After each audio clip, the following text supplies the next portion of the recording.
लाहौर में यौम आशूर का मरकजी जुलूस करबला गाह में शाह पहुँच कर इख्तिताम पसीर हो गया।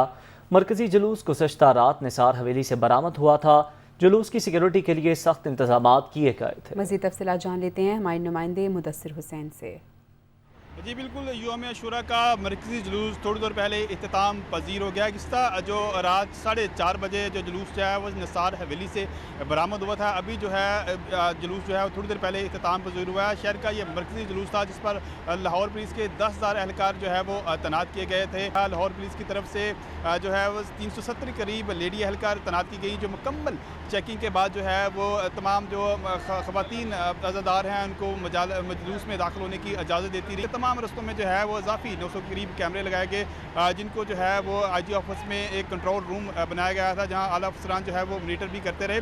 इस वजह से लाहौर पुलिस के जो आला अफसरान हैं जिसमें DIG operation, CSP Lahore, IG Punjab, वो भी जो है वो दिन के मुख्तलिफ अवकात में जो है वो जुलूस के रूट का जायज़ा लेते रहे और मुख्तलिफ अफसरान को मुख्तलिफ हदायत भी जारी करते रहे। इसके अलावा पाक आर्मी और पाक रेंजर के जवानों की जो मावनत है वो भी लाहौर पुलिस को हासिल रही। इस हवाले से जो स्पेशल ब्रांच के सरांसा कुत्ते हैं वो भी, और इसके अलावा जो स्पेशल ब्रांच के एहलकार हैं वो भी सादा कपड़ों में जो है मुख्तलिफ जो है वो ड्यूटियाँ सर अंजाम देते रहे हैं। इस वजह से अब जो है वो जुलूस इख्तिताम पजीर हो गया। लाहौर पुलिस के अफसरान जो है वो मौके पर मौजूद थे और उन्होंने अपनी जो निगरानी में जुलूस को भी इख्तिताम पजीर किया। जुलूस जो है वो थोड़ा सा तखीर का शिकार हुआ है और अब जो है थोड़ी देर पहले वो इख्तिताम पजीर हो गया है। जी।